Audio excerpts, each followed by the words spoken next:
본문을 가지고 세상을 이기는 힘, 세상을 이기는 힘이란 제목으로 말씀 증거하겠습니다. 지난주가 추석 명절이었는데요. 여러분 어떻게 가족들과 좋은 시간들 보내셨습니까? 네, 아닌 것 같아요. 저도 명절 당일에 이제 새벽기도 마치고 아버님 댁에 갔다 왔는데요. 저희 아버님 가족은요, 이제 할머니 할아버님은 돌아가시고 이제 저희 아버님이 첫째여서 아버님 댁으로 모이는데 8형제입니다. 그래서 다 모이면 30명이 넘어요. 그 중에 중요한 건 저희 아버지 식구가 12명이라는 거죠. 아닌가요? 12명입니다. 네. 잘 이해를 못 하시는 것 같아요. 저희 아버지, 어머니, 저희 형님만 모여도 12명이라는 거예요. 네, 지금 이해하셨네요. 30명이 넘게 모이다 보니까요, 한 끼를 준비해도 엄청난 양을 많이 준비해야 되고 손에 수고가 참으로 많이 듭니다. 대부분 음식 준비 누가 하지요? 저 며느리 여성분들이 합니다. 참 그래서 여성분들은 참 대단하신 것 같아요. 그래도 저희 그 가족의 명절은요, 뒷정리는 남자들이 합니다. 네, 그래서 조카들이 하는데 저는 좀 짬이 돼서 설거지는 아니고 상정리 정도. 제가 넘버 2라. 네, 그래서 뒷정리를 남자들이 합니다. 좋은 문화죠. 근데 작은 어머니 중에 한 분이 이런 말씀합니다. 야, 그래도 너희들은 도와주기라도 하지. 야, 너희 아버님 세대는 절대 안 했다. 손에 물 한 방울 안 묻힌다. 할머니가 절대 못하게 했다. 막 이렇게 웃으면서 재미있게 하셨지만 말에 뼈가 있는 거죠. 뼈가 있는 농담입니다. 음식도 차리고 뒷정리하는데 남편이라고는 배때기 부르면서 누워서 TV나 보고 있고 얼마나 꼴불견이겠습니까? 그렇죠? 그래서 제가 차트를 하나 가져왔습니다. 명절 얄미운 사람 베스트 5. 자, 띄워주시겠습니까? 첫 번째, 빈손으로 와서 갈 때 이것저것 싸가는 사람. 네, 진짜 꼴불견이죠. 누구겠어요? 동서 아니면 시누이겠죠. 자, 두 번째, 기름 냄새 맡으면 간신히 붙여놓은 부침개를 날름 집어먹는 사람. 네, 저 같은 사람. 도련님 아니면 남편입니다. 아니면 조카. 네, 때려주고 싶죠. 세 번째, 며느리 친정 안 보내면서 시집간 딸은 빨리 오라고 연락하는 사람. 네, 누구라고 말 안 하겠습니다. 이거는 민감하기 때문에. 네 번째, 시댁에는 20만 원, 친정에는 10만 원 차별하는 사람. 이런 사람은 진짜 나빠요. 저는 그래서요, 다 안 줘요. 농담입니다. 동일하게 드립니다. 다섯 번째, 늦게 와서는 아직도 일하고 있느냐며 큰 소리 치는 사람. 그렇죠. 시누이, 동서 아니면 네, 형님이겠죠. 네, 공감이 안 가더라도 뭐 그냥 웃고 넘기세요. 중요한 건 저희 가정에는 이게 해당이 아무것도 안 된다라는 겁니다. 네, 아닌가요? 네, 얄미운가요? 자, 근데 꼴불견 이렇게 얄미운 사람, 뭐 꼴불견 있는 사람이 있는데요. 이게 더 나쁜 사람이 있어요. 뭐냐면 시도 때도 없이 자랑하는 사람. 자기 자랑, 뭐 남편 자랑, 자식 자랑. 뭐 자랑할 이유가 되면은 듣기는 하겠는데 아무 자랑할 거리가 안 돼. 요새는 돈 주고 자랑해야 한다고 합니다. 왜요? 상대방의 기분을 상하게 하면 안 되기 때문이죠. 여러분, 근데 오늘 말씀에 보면 꼴불견까지는 아닌데요, 굉장히 자기 자랑에 빠져 있는 사람이 등장합니다. 여러분, 오늘 본문을 읽으면서 모세가 굉장히 자기 자랑하는 거 봤습니까? 못 봤습니까? 자, 2절 말씀 다시 한번 읽도록 하겠습니다. 2절. 자, 본문 2절. 시작. 그 여자가 임신하여 아들을 낳으니 그가 잘생긴 것을 보고 석 달 동안 그를 숨겼으나. 아멘. 여러분, 출애굽기의 저자가 누구죠? 모세예요. 근데 모세가 지금 자기를 뭐라고 말하고 있어요? 잘생겼다. 아니, 네, 굉장히 주관적인 해석 아닙니까? 자기를 굉장히 잘생겼대요. 그런데 그때 나이가 몇 살인지 아세요? 태어난 지 얼마 안 됐을 때입니다. 신생아 내지는 몇 살, 그러니까 3개월 미만의 아이가 잘생기면 얼마나 잘생겼겠습니까? 그런데요, 영어 성경 NASB에 보면요, 뭐라고 표현하냐면 He was beautiful이라고 씁니다. 그러니까 지금 모세는 자기 자신을 굉장히 아름답다라고 말하고 있습니다. 이해가 안 됩니다. 여러분, 나르시즘이라고 알지요? 강에 비친 자신의 얼굴 보고 너무 멋져서 사랑에 빠집니다. 그게 나르시즘의 이제 시작인데요. 지금 모세가 약간 그거에 빠진, 컴플렉스에 빠진 것 같아요. 생후 3개월 아니 이렇게 1살 이내의 아이들이 이쁠까 과연? 제가 사진 하나를 가지고 왔습니다. 여러분,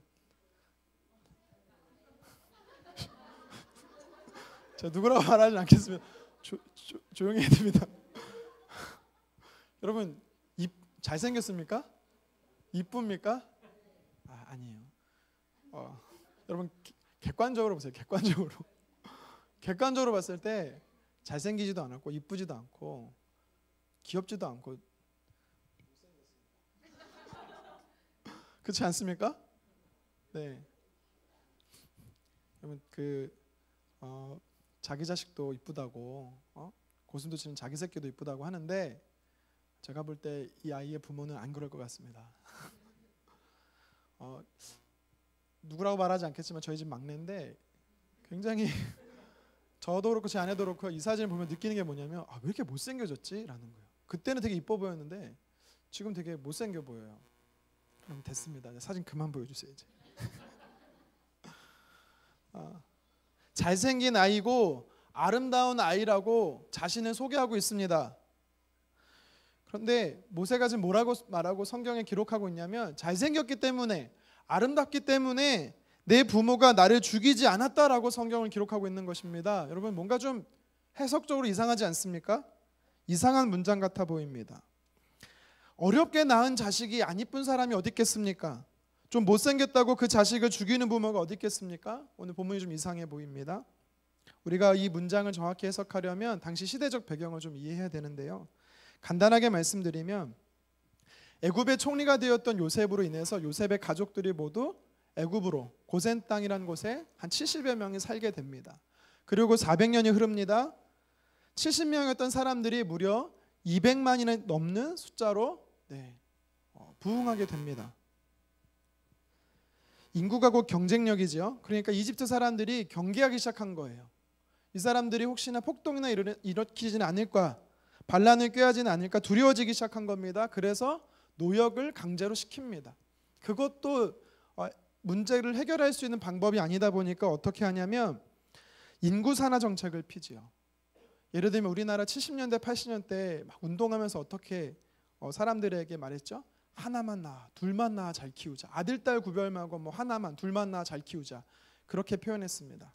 그래도 우리나라는요 사회적 불평등은 있어도 법적 제한은 없었습니다. 그런데 애굽은 어떻습니까? 법적으로 제한해서 남한은 죽이게 했고 여하만 살리게 했습니다.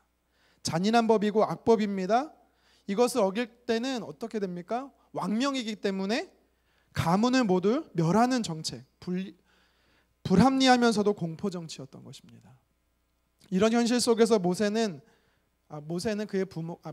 부모는 아이를 낳았습니다.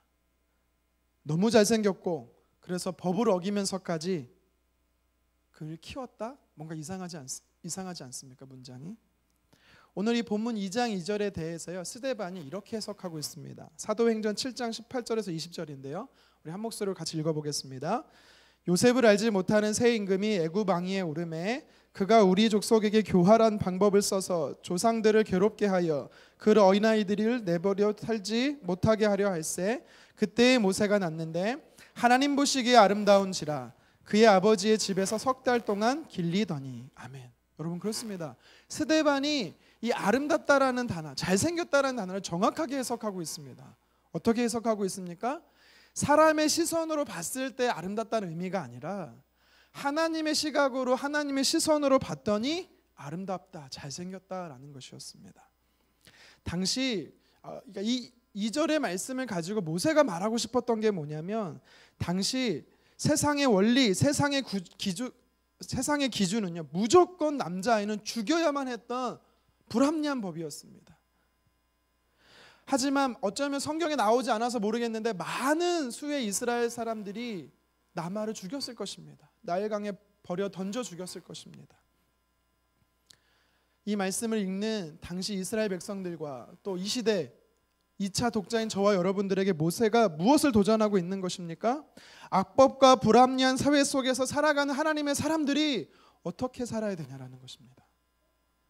어떤 기준을 가지고 살아야 하는지에 대해서 명확하게 도전하고 있는 것입니다. 세상의 기준이 아니라 하나님의 기준으로 살라라는 것이지요. 하나님의 사람들은 하나님의 시선과 하나님의 관점과 또 하나님의 기준으로 살 때 세상에서 승리할 줄 믿습니다.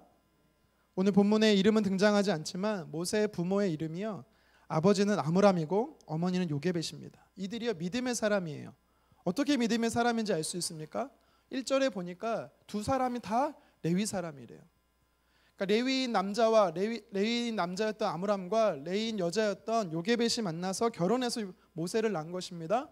여러분, 모세의 가문이요 레위 지파였어요. 레위 지파가 어떤 지파입니까? 하나님께 바쳐진 구별된 지파입니다. 하나님을 예배하는 제사를 담당했던 지파입니다. 이것을 보면서 믿음의 가문인 것을 또 알 수 있고, 또 오늘 말씀에 보면 이 모세의 부모들이 믿음의 사람이었음을 알 수가 있습니다. 어떤 기준에서 알 수 있냐면 세상의 기준과 원칙대로 살지 않고 이들은 하나님의 기준과 원칙대로 살았기 때문이죠. 다니엘의 1장 8절에서 말하는 뜻을 정했던 삶이 바로 이들의 부모였습니다. 에스더 4장 16절에서 말하는 것처럼 죽으면 죽으리라 에스더 왕비의 고백이 바로 모세의 부모의 결정이었던 것입니다. 그들이 모세를 낳고 나서 남아라는 것을 알고 어떤 생각이 들었을까요? 똑같지 않습니까? 세상의 기준대로 하면 이 아이는 버려지고 죽어야 되는 것입니다. 얼마나 많은 이스라엘 부모들이 세상의 기준에서 세상의 풍조에 따라서 그 아이를 죽였습니까? 세상적 가치관과 세상의 기준을 택했을 것입니다. 두려웠던 거지요. 그것을 지키지 않으면 어떻게 돼요? 자신의 목숨까지, 자신의 가문까지 멸하게 되기 때문에. 그런데 이들 부모는, 모세의 부모는요, 세상의 원칙을 따라가지 않았을 뿐만 아니라 그 악법을 두려워하지 않았다라고 성경은 이야기하고 있습니다. 히브리서 11장 23절인데요. 공동 번역으로 한번 읽겠습니다. 이렇게 더 자세하게 나와서 이해하는 데 도움이 됩니다. 시작. 모세가 태어났을 때에 그 부모는 믿음으로 3달 동안이나 감추어 두었습니다. 그들이 보기에 그 아기는 참으로 아름다웠던 것입니다. 그리고 그들은 왕의 명령조차 무서워하지 않았습니다. 성경은 뭐라고 말하고 있습니까? 믿음으로 세상의 기준이 아닌 하나님의 기준을 따랐을 뿐만 아니라 그들은요, 그 악법인 세상법을 두려워하지 않았다라고 말하고 있습니다. 어떻게 왕의 명령을 무서워하지 않을 수 있겠습니까? 그 이유는요, 바로 그들이 믿음을 선택했기 때문입니다. 믿음. 그 믿음은 바로 하나님의 기준이었고 하나님의 시선이었고 하나님의 시각이었습니다. 그 기준으로 세상을 바라봤던 것이지요. 오늘 본문에 보면 모세는요, 2절에 무엇을 말하고 있는 것일까요? 하나님의 사람들이 세상의 기준으로, 세상의 가치관으로 살게 되면 두려워한다라는 것입니다. 세상을 쫓다 보면 두려움 가운데 살 수밖에 없다라는 것입니다. 뿐만 아니라 계속해서 성경을 읽어보면 세상의 기준으로 사는 자는요, 하나님이 허락하시는 복을 누릴 수 없다라고 오늘 본문에서 모세는 도전하는 것입니다. 반대로 세상의 기준이 판치는 이 시대에 하나님의 사람들은 하나님을 경외하는 마음으로 하나님의 말씀을 붙잡고 살게 되면 어떻게 된다라고 합니까? 세상을 이길 수 있는, 세상을 두려워하지 않고 세상을 이길 뿐만 아니라 하나님이 약속된 복을 누릴 수 있다라고 이야기합니다. 믿음의 사람은요, 세상의 기준이 아니라 하나님의 기준으로 살아야 되는 줄 믿습니다. 어쩌면 우리가 사는 시대보다 이 모세가 살았던 이 시대가, 모세가 태어났던 그 시대가 믿음을 지키는 게 더 어려웠을 것입니다. 왜요? 목숨과 직결이 되어 있기 때문에. 우리가 살아가는 이 시대도 점점 하나님의 기준과 세상의 기준이 충돌하고 있습니다. 아니요, 세상의 기준이 하나님의 말씀과 하나님의 기준보다 더 상위의 기준으로 올라가고 있지는 않는가 생각해 보게 됩니다. 그렇다면 여러분들은 무엇을 선택하시겠습니까? 신앙인으로서 어떤 결단을 하시겠습니까? 모세는 오늘 말씀에 하나님의 사람들이 믿음으로 산다는 것을 쉽다라고 말하고 있지 않습니다. 3개월을 숨겼어요. 3개월을 그 아이들을 숨겼습니다. 적발되지 않기 위해서 얼마나 긴장했겠습니까? 아이의 울음소리를 내 마음대로 리모컨으로 조절하듯이 음소거가 될까요? 그렇지가 않습니다. 아이 모세를 세상 기준으로 포기하지 않기 위해서요, 그 두 사람 부모는요 끊임없이 날마다 믿음의 싸움을 싸워야 됐던 것입니다. 여러분들은 세상 속에서 하나님의 시선으로 살기 위해 얼마나 노력하고 계십니까? 얼마나 세상의 기준과 싸워가고 계십니까? 세상의 기준이 너무나 익숙한 나머지 만연해서 그 기준으로 살면 뒤처진다라고 생각하거나 어색해서 살 수 없다라고 말하고 있지는 않습니까? 그렇게 말하는 사람의 이면에는 본심이 뭐냐면 세상이 두려워서입니다. 세상이 두려워서. 이 시대도 마찬가지입니다. 당시 많은 사람들이 많은 부모들이 그 아이를 나일강에 던졌던 것처럼 교회만 출석할 뿐이지 하나님의 기준으로 살아가는 사람들이 많지 않습니다. 정부에서 이번에 첫 개각을 단행했습니다. 여러분 기사를 보셔서 알겠지요. 먼저 말씀드립니다. 저는 한 사람을 비판하기 위해서 말하는 것이 아닙니다. 여가부 장관의 진선미 장관이라고 내정이 돼서 활동을 하고 있습니다. 여러분 진선미 장관 알죠? 그가 국회의원이었습니다. 근데 그가 국회의원이었을 때 그가 활동했던 내역을 제가 몇 가지 정리해 드리겠습니다. 첫 번째, 큐어 축제 활성화. 두 번째, 동성애 관련된 동성애가 에이즈에 미치는 영향을 교과서에서 빼버렸습니다. 군형법 폐지를 발의했습니다. 군형법이 뭐냐면 동성애 처벌, 군대에서 동성애 하면 처벌하는 법을 폐지하는 법입니다. 그런데 진선미 장관이요 청문회에서 이런 답변을 했습니다. 이 사람이 기독교인이거든요.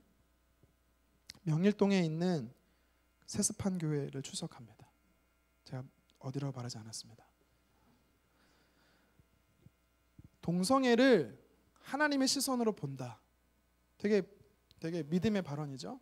그런데 공의의 하나님의 시선이 아니라 사랑의 하나님의 시선으로 보자라고 말합니다.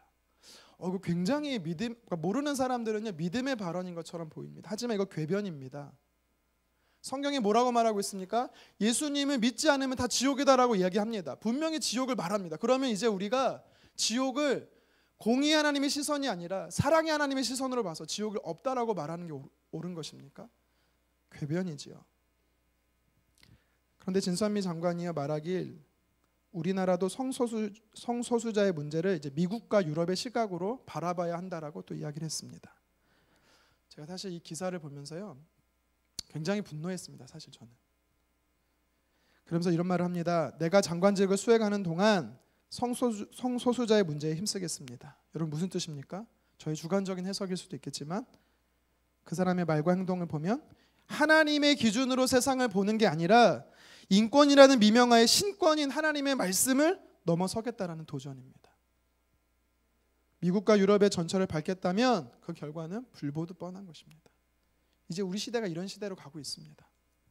굉장히 세상은요 인본주의적으로 가고 있습니다. 그런데 우리는요 신본주의적으로 살아야 하는 것입니다. 신본주의로 산다면 세상에서 승리하지 못할 것 같습니까? 아닙니다. 오늘 성경은 우리에게 도전합니다.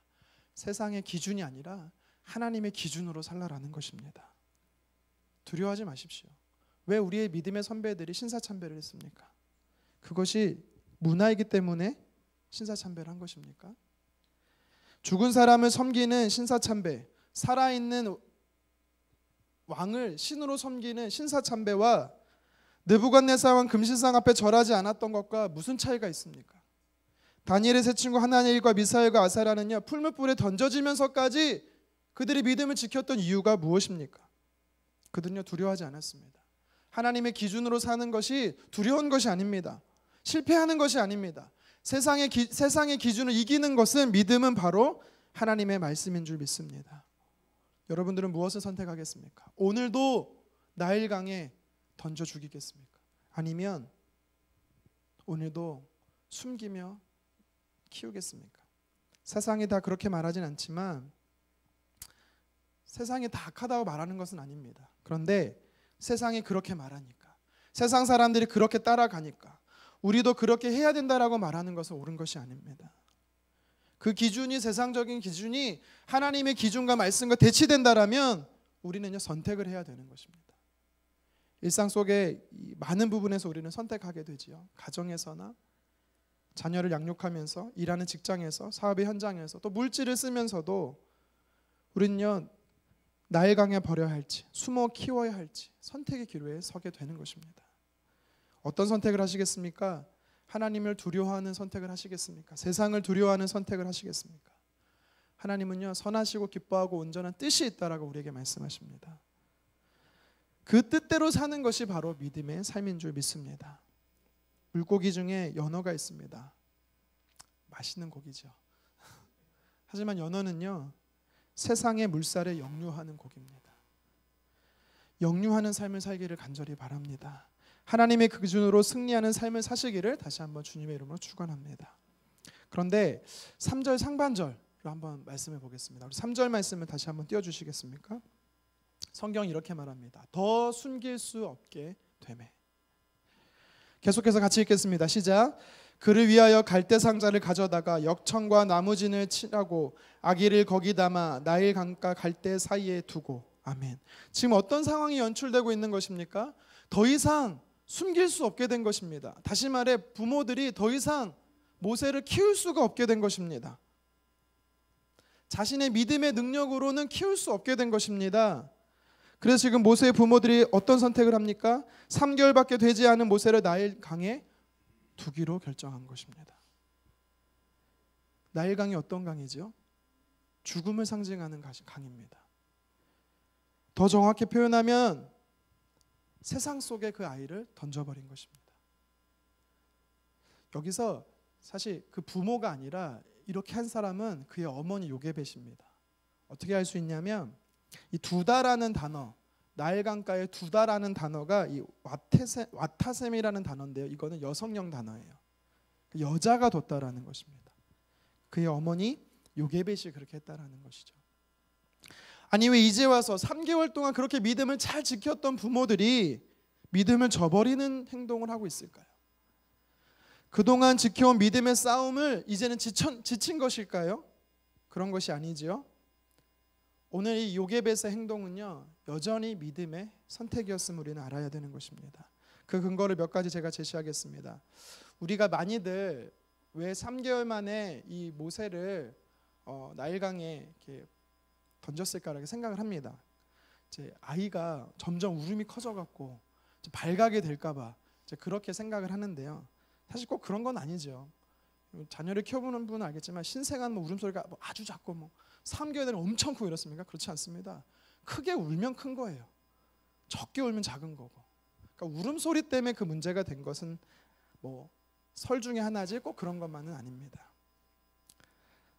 3절에 보면 더 섬길 수 없게 된 이유가 정확히 뭔지는 말하진 않아요. 그런데 몇 가지 이제 말씀 묵상하면서 유추해 볼 수 있는 건 뭐냐면 믿음의 행동을 부부가 같이 살았습니다. 근데 갑자기 그의 아버지였던 모세의 아버지였던 아므람이 갑자기 사라집니다. 성경에서.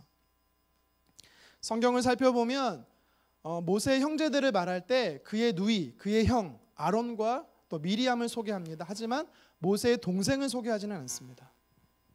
만약에 모세의 동생이 있었다라면 그의 아버지는 이후에도 살아있다라는 근거를 우리는 유추할 수 있겠지요.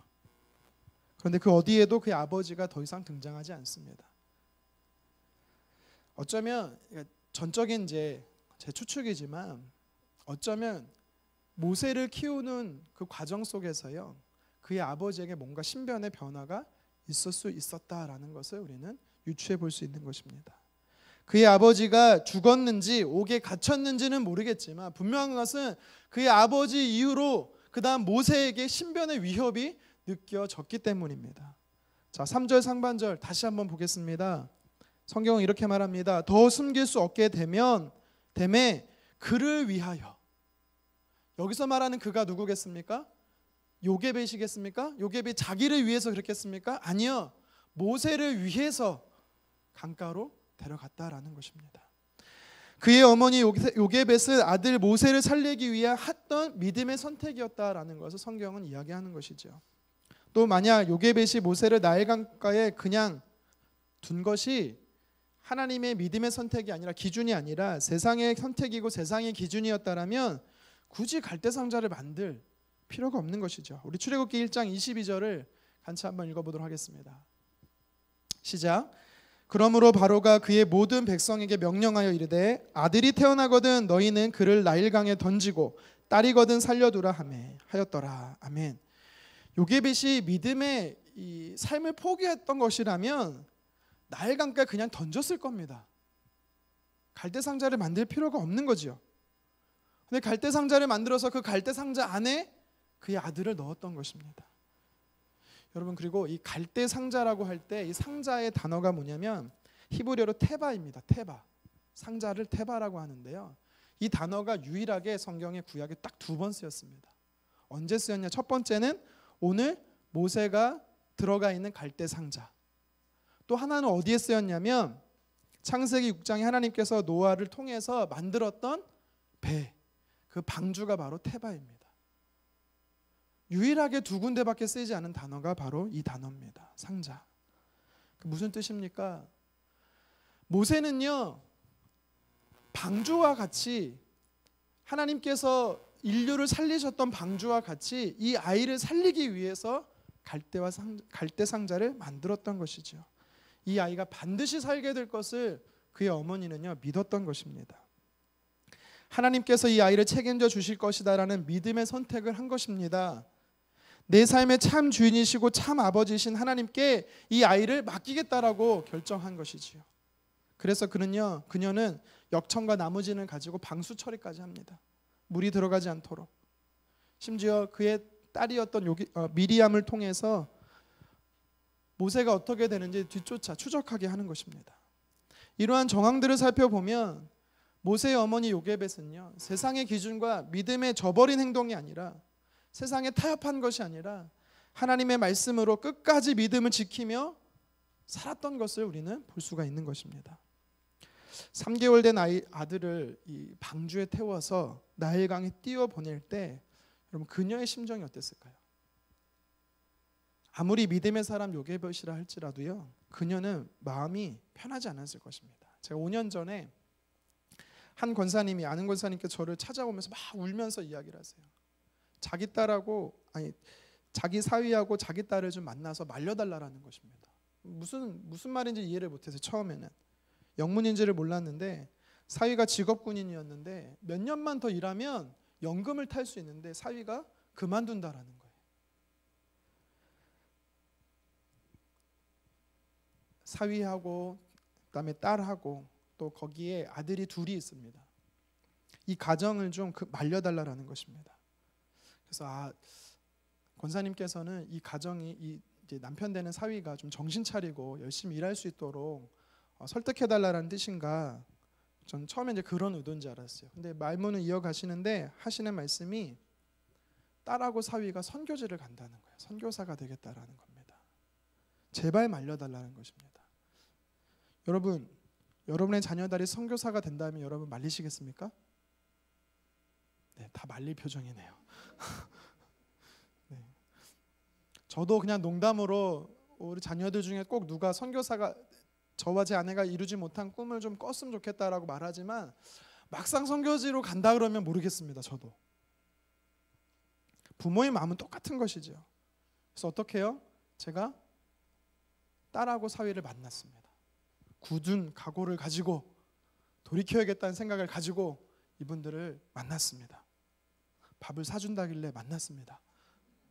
그런데요, 만나고 이야기를 하니까 돌이킬 때가 아니야. 돌이킬 수가 없어.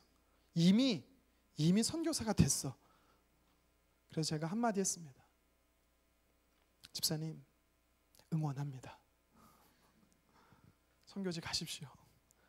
제가 권사님을 설득하겠습니다. 배신한 거죠, 제가. 그런데 이 2분이요, 6년이 지난 이번 10월에 드디어 선교지로 갑니다. 선교사가 되어서 선교지 파송을 받고 가는데요, 그렇게 울면서 반대했던 이 어머니 권사님이 지금은요, 선교지로 가는 2 딸과 사위 그리고 2 손자들을요 축복하는 사람이 됐습니다. 기도합니다. 그리고 적극적으로 축복합니다. 그런데 지금도 우시면서 기도해요. 그게 바로 부모의 마음인 거죠. 하나님께서 모세의 생명을 살려줄 것을 그의 엄마 요게벳은요 정확히 알고 있었어요. 하나님 책임지신다라는 것 확실한 믿음 가운데 알고 있었습니다. 그러면서 갈대 상자에 넣어서 나일강에 띄어보냈던 것입니다. 하지만 여전히 요게벳은 모세의 엄마인 요게벳은요 눈물을 흘리는 것입니다. 찬양 중에 요게벳의 노래라는 제목의 찬양이 있습니다. 제가 말로 표현하는 것보다 이렇게 가사를 보여드리는 게 여러분에게 더 설득이 있을 것 같아서 보신 분도 있겠지만 한번 영상을 잠시 한번 보고 듣도록 하겠습니다. 여기 불 다 꺼주셔도 돼요.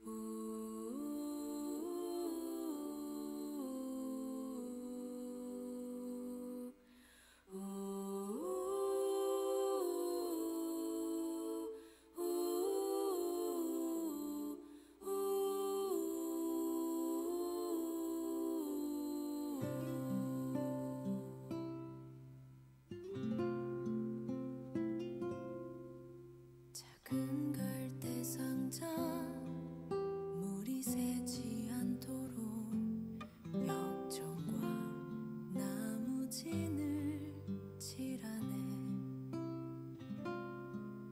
어떤 마음이었을까 그녀의 두 눈엔 눈물이 흐르고 흘러 동그란 눈으로 엄마를 보고 있는 아이와 입을 맞추고 상자를 덮고 가까이에 띄우며 간절히 기도했겠지. 정처 없이 강물에 흔들흔들 흘러내려가는 그 상자를 보며 눈을 감아도 보이는 아이와 눈을 맞추며 주저앉아 눈물을 흘렸겠지. 너의 삶의 참 주인 너의 참 부모이신 하나님 그 손에 너의 삶을 맡긴다. 너의 삶의 참 주인 너를 이끄시는 주 하나님 그 손에 너의 삶을 드린다.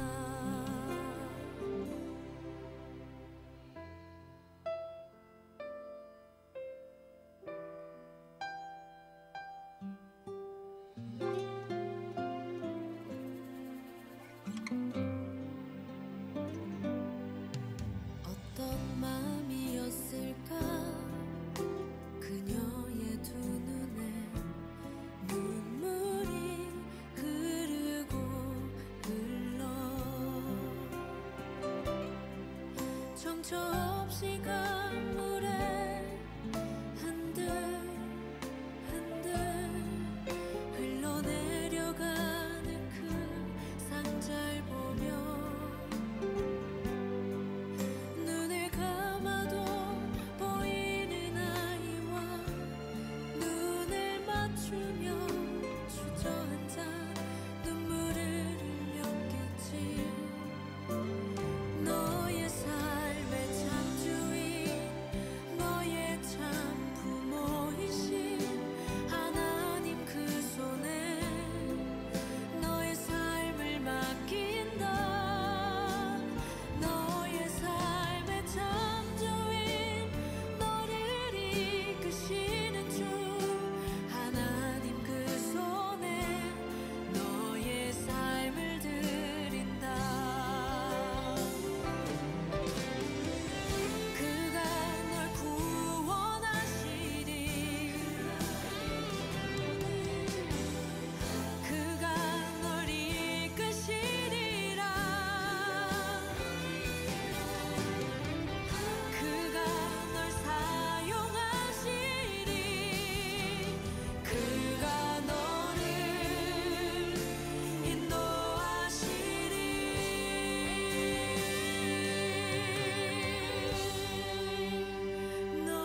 저희 어머니도 마찬가지입니다. 저희 어머니도 아직 끝나려면 멀었는데 저희 어머니도 마찬가지예요. 저희 어머니는 지금도 저와 저희 가정 그리고 영혼 오른교회를 위해서 날마다 기도해 주세요. 새벽마다 기도하시고. 그런데요, 뭐가 그렇게 슬픈지 우세요. 우시고 저를 볼 때마다 항상 힘들지 그래서 힘들다고 말 안 하면 불효일 것 같아갖고 아 힘들어요 그래요. 또 아버지께서 저에게 하셨던, 한번 제가 예전에 설교 때 한번 나눈 것 같은데, 저희 아버지께서 저에게 해주셨던 말을 제가 가끔씩은 기억합니다. 뭐냐면, 제가 이제 결혼 승낙을 받기 위해서 아버지가 일하는 곳으로 갔었습니다. 이런저런 이야기를 하다가 아버지가 한마디 하세요. 나는 너를 도와줄 수가 없다. 그러면서 뭐라고 말씀하시냐면, 이제부터, 물론 그 전부터였지만 이제 너는 내 자식이 아니다. 너는 내 자식이 아니고, 자 위로 형이 한 분 있잖아요. 이제 나는 아들이 하나밖에 없다. 너는 이제 하나님이 책임지시는 하나님의 아들이다 라고 말씀하는 것입니다. 하나님이 너를 인도해 주실 거다 라고 말씀하셨습니다. 굉장히 저희 아버지가 믿음의 말을 그렇게 잘하시는지 몰랐습니다. 글썽글썽한 눈물로 이렇게 말씀하셨는데, 제 아버지 일하던 곳에서 이제 용산 전철역까지 걸어오면서 그 의미를 새기면서 굉장히 많이 울었어요. 저만 울었겠습니까? 저희 아버지도 저를 보내고 나서 참 많이 울었겠죠. 요게벳의 마음이나 뭐 아까 그 선교사님의 그 어머니나 또 저와 여러분들이나 마음이 모두 똑같습니다. 생후 3개월밖에 되지 않은 아이를요 죽음의 강 나일강에 띄어보낼 때 이 요게벳의 심정이 얼마나 찢어지고 아팠겠습니까? 믿음으로 산다는 건 결코 쉬운 게 아닙니다. 하나님께 맡긴다라는 것 결코 쉬운 게 아닙니다. 하지만 요게벳은요 그렇게 선택을 했습니다. 하나님께 맡긴 것이죠. 산목에서 가장 소중한 게 무엇입니까? 아이지요. 여러분에게 있어서 가장 소중한 것은 무엇입니까? 건강입니까? 물질입니까? 일터 사업입니까? 요게벳처럼 자녀입니까? 아니면 여러분의 미래에 대한 삶의 계획입니까? 하나님께 맡기시기를 바랍니다. 내가 믿음으로 싸우지만 내 힘으로 되지 않을 때 우리가 해야 될 것이 무엇입니까? 하나님이 일하실 수 있도록 하나님께 맡기는 것입니다. 하나님께 맡길 때 역사가 일어납니다. 요게벳이 하나님께 모세를 맡겼어요. 그랬더니 어떤 역사가 일어납니까? 실로 하나님 손에 맡겼더니 하나님이 친히 일하셨더니 오묘하다라고밖에 표현할 수 없는 역사들이 일어나는 것입니다. 먼저는 하나님께서 죽음의 강 나일강에서 생명을 살리십니다. 하나님께 맡겨진 인생은 하나님이 책임지고 살리시는 줄 믿습니다. 요게벳은 자신의 손으로 직접 모세를 죽음의 강 나일강에 둘 수밖에 없었습니다. 하지만 하나님은 반대로 친히 하나님의 손으로 죽음의 강에서 모세를 건지셨습니다. 그렇습니다. 하나님께 맡겨진 인생은 건짐받는 인생이 됩니다. 살게 되는 역사를 경험하게 되는 것입니다. 하나님의 역사는 놀랍다고 표현할 수밖에 없는 상황이 또 무엇입니까? 하나님의 인도해 주시는데 그 방주가 갈대상자가 어디로 갑니까? 바로가 살고 있는 궁으로 가는 것입니다. 그것도 바로의 딸이 있는 곳으로 인도하지요. 바로 공주가 목욕하고 있습니다. 그곳이 아무나 들어갈 수 있는 곳이겠습니까? 절대 그렇지 않지요. 민간인은 접근할 수 없는 지역입니다. 하나님께서는 모세가 탄 갈대상자를 그쪽으로 일부러 몰아가고 있는 것입니다. 하나님께 맡겨진 인생은요 그렇게 하나님이 일부러 이끄시고 인도하십니다. 요셉이 그랬지요. 요셉은 형들의 손에서 버림받았습니다. 팔려갔습니다. 그런데 하나님이 어디로 인도하십니까? 궁으로, 애굽 궁으로 인도하시는 겁니다. 형들의 손에 버려진 요셉은 하나님 손에 살림을 건짐을 받게 되는 것입니다.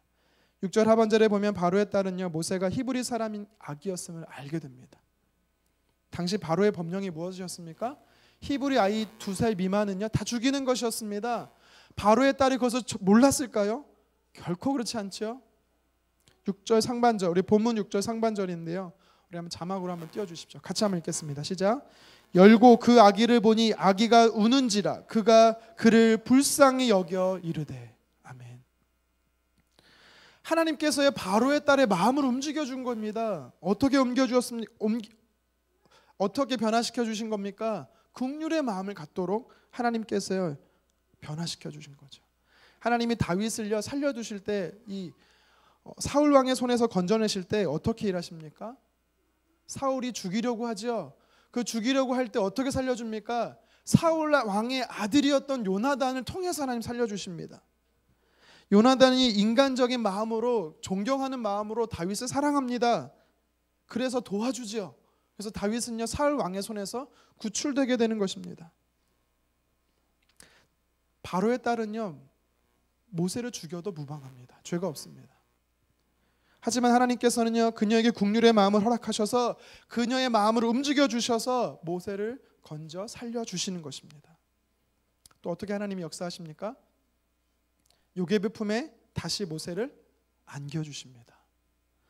요게벳이 믿음으로 모세를 하나님께 맡겼더니 하나님은 다시 그녀를 요게벳 품에 안겨주시는 것을 우리 말씀을 통해 보게 되는 것입니다. 바로 되찾게 되는 회복을 허락해 주십니다. 창세기 22장에 보십시오. 100세에 낳은 아들 독자 이삭을 모레아 산에 번제로 하나님께 바칩니다.